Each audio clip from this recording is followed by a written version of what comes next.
She's Miss Nice Girl no more. Because LJ Reyes is more confident, more daring, more sure of herself.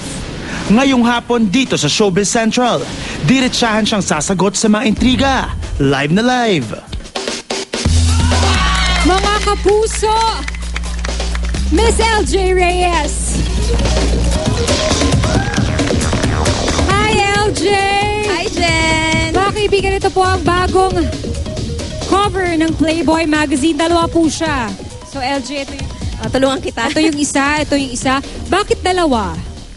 Parang naging ano na siya ng Playboy na every month ang gagawin nila dalawang covers para may choices daw yung Dalawang tao. magazine, para pareho lang ang nasa Pareho loob. ng content, pero dalawa yung covers. Para mas marami silang photos na makita, ganyan. Wow! Nakita ko yung mga photos dito kanina, napaka-sexy. Ay, thank you. Talagang handa ka na pala talaga magpa-sexy. Parang ikaw sexy. Hindi naman, no, masyado. Grabe ka naman. Hindi. Anyway, mas enjoy ka daw sa pagiging kontrabida ngayon. Lalo na sa The Good Daughter. Do you feel na mas napapansin ka kapag offbeat characters ang ginagampanan mo? Siguro kasi mas napapansin dahil mas nag-e-enjoy ako. Dahil di ba pag kontrabida ka, medyo mas maraming dimensions yung pag-arte mo. Pwede mong Hindi lang- paglaruan. Oo, pwede mo paglaruan. Pag bida, medyo kukunti lang dahil kailangan mukha kang kawawa. Kailangan mo, ganyan. wawa, iiyak ka lang parate. Oo. Sasabunutan, sasapalit. So, mas nag-e-enjoy ako. Kaya siguro, mas nakikita nila napapansin nila na nag-e-enjoy ako doon. Napakagaling mo. Nanonood ako ng The Good Daughter at nakakainis ka talaga doon. Visit ba? Nakakainis ka talaga doon.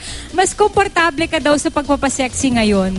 Tulad ng pictorial mo nitong Playboy magazine cover mo. Bakit sunod-sunod na yung pagpapasexy mo? Anong naging desisyon mo? Bakit sige na nga, magpapasexy na nga ako? Hindi, feeling ko siguro it comes with age and experience. Feeling ko kasi ngayon, since 24 na ako and may baby na ako, mas confident ako sa sarili ko, sa katawan ko, ganon. Hindi naman dahil wala lang, gusto ko na magpa-sexy. Feeling ko kasi lalabas at lalabas yan kapag feeling mo confident ka.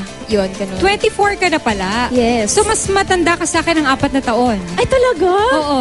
Okay, alam yun, invite natin silang lahat na manood ng The Good Daughter at bumili ng copy ng Playboy magazine. Yes. Iniibitahan ko po kayo na manood po kayo ng The Good Daughter. Monday to Friday po yan, 3:15 p.m. At thank you po sa lahat ng pumunta ng Thursday sa autograph signing. At pwede po kayong bumili ng Playboy magazine sa mga newsstands. Gusto ko lang din mag-thank you kay Dino Lazaro for my makeup, kay Ivor Julian for styling me, and H by G Licaros for my dress. Thank you. Thank you so Thank much, you. the sexy LJ Reyes. Maraming salamat sa iyo.